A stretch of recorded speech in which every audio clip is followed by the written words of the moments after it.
Atlee, what if nobody knew about the case study until I told them about the case study? And then here come all these Negroes in their foreign ass states going to my goddamn case and then using me as a case study. What if, Atlee? I mean, because these things are real, right, Atlee? You said I'm going to be a case study. I'm going to go down in history. I'm going to be used over and over and over. Like Tuskegee, right? And that was illegal, right? I didn't hire you to make me a case study, did I, Atlee? I didn't hire Josh to sit on his ass for 2.5 years listening to you and Amy Jane Getz. Amy asked me who was my attorney for my police brutality case as we were arguing, and she was giving me my so-called case records that day, right, Karen Washington?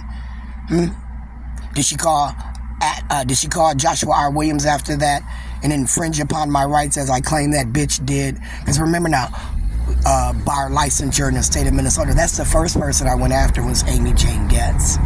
Margaret O'Sullivan Kane was far from my list. But I told Margaret that when I studied barred attorneys, her and Amy Jane Getz was the only two barred attorneys for the state of Minnesota representing the special education department, and I deemed both of them to be prejudiced in various ways. With that being said, I said any black person that they represented out of the district court, like my son, would have been in harm's way. So any case that they did would have to be looked at for biases like, again, diabetics and ADHD. It's fucking crazy.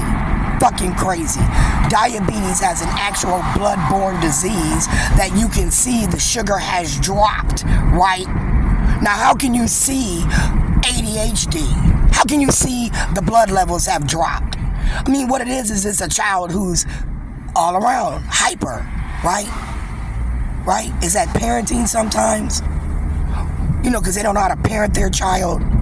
Or is it really they have a hyperactivity disorder and you can see it in their blood? Stupid.